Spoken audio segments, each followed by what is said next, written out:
Hey everyone, I'm Nico from Licks of the Beast. In this video, we're going to look at 3 of Adrian Smith's go-to licks and how you can use them in your own playing. Iron Maiden fans have a lot of love for Adrian. Of course, we all appreciate his exceptional songwriting, and in fact, he's written some of Iron Maiden's most popular songs like Flight of Icarus, 2 Minutes to Midnight, Can I Play with Madness, and even more elaborate compositions like Passchendaele. When it comes to solos, the coolest thing about Adrian is he always manages to come up with some really cool, unique lick that makes you pay attention.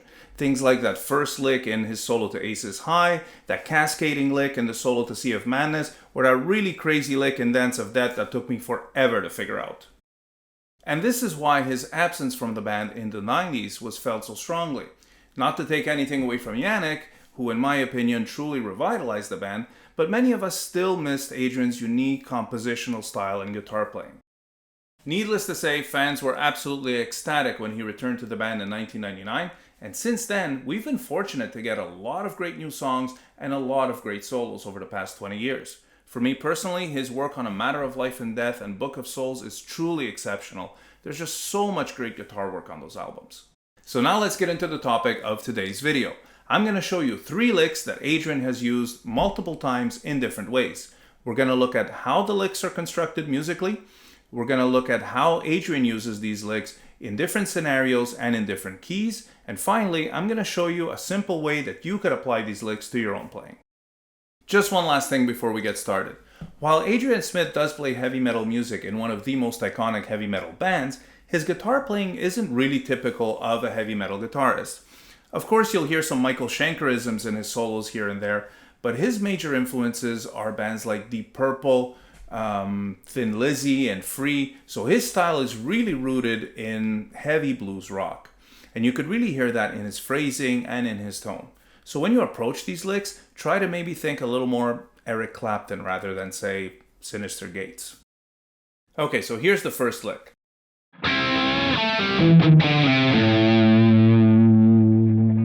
You could hear that one in his solo to Revelations. So this one is based on the blues scale.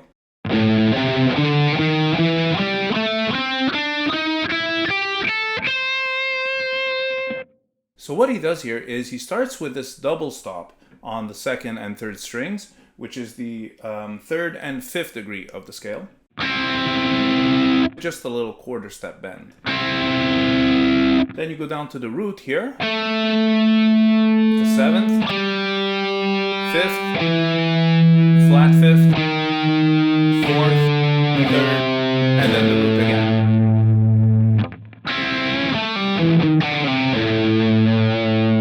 So basically, after that first double stop, you're basically just going down the scale.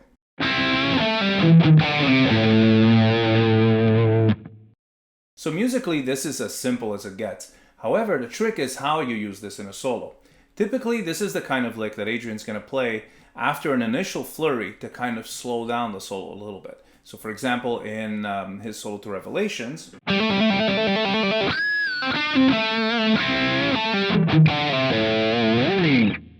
so after that initial push forward, he pulls it back a little bit. Another good example is Quest for Fire.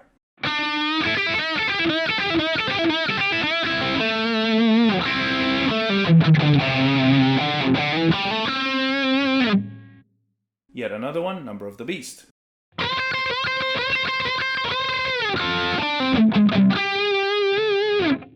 And in this one, instead of going all the way down to the root, he goes up to the 4th, which gives it a little bit of a different vibe. Another one is in Rime of the Ancient Mariner.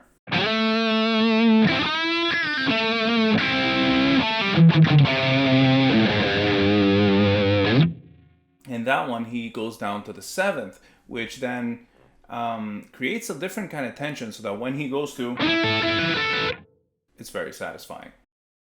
Now let's look at a few ways that you could use this lick in your own solos. For example, at the tail end of a fast diagonal run.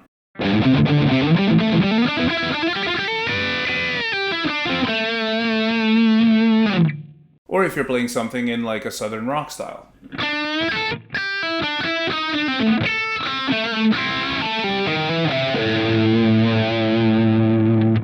Or maybe something shreddy like this.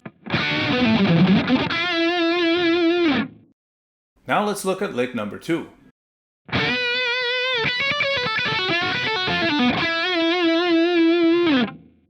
This lick is based on the natural minor scale, or the Aeolian mode.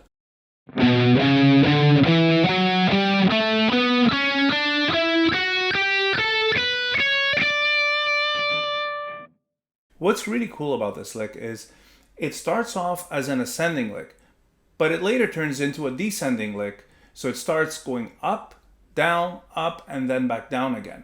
So it creates this kind of circular or staggered motion. It's really, really cool.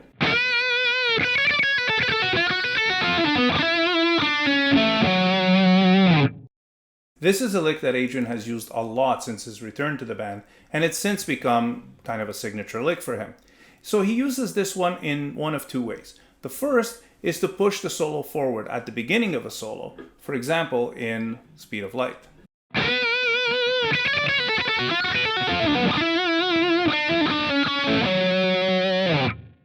The second is to pull the solo back a little bit after an initial flurry, kind of like we saw in that first lick, for example, Dance of Death.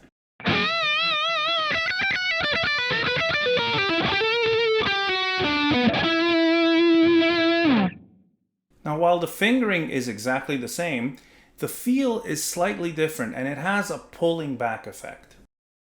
The way I like to use this lick in my own solos is by taking the same kind of pattern but applying it to a different position of the scale. So in the first example, we were using the B minor scale in this position here. I can use the B minor scale in this position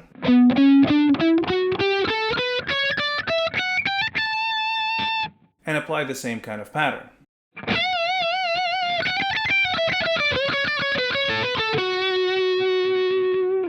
I think that sounds really cool. That takes us to the third and final lick. This really cool lick is also based on the blues scale.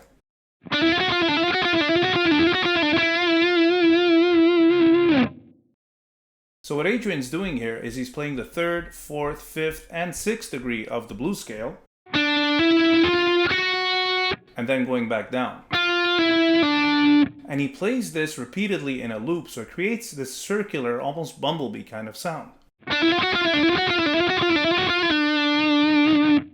Now let's look at how this lick is articulated. So it's played exclusively on the 3rd and 2nd string.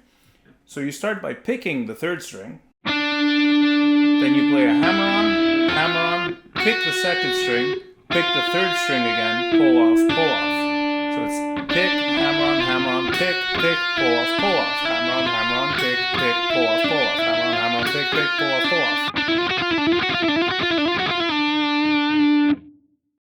So now let's look at some really cool examples of Adrian using this lick. The first one is from Innocent Exile.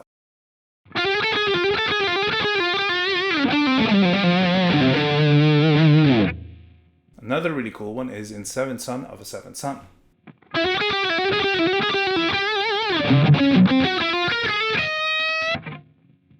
One example that I really like is in his solo to the Duelists, where instead of using the 6th, he'll play the root. That gives it an octave jump, which sounds really, really cool.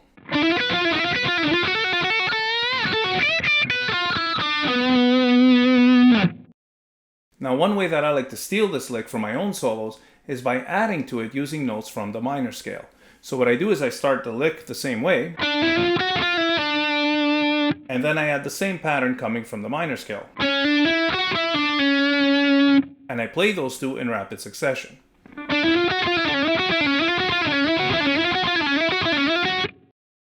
So now that we've analyzed these licks a little bit, I wanted to give you just a short glimpse of a practical application over just a few bars of a familiar sounding backing track.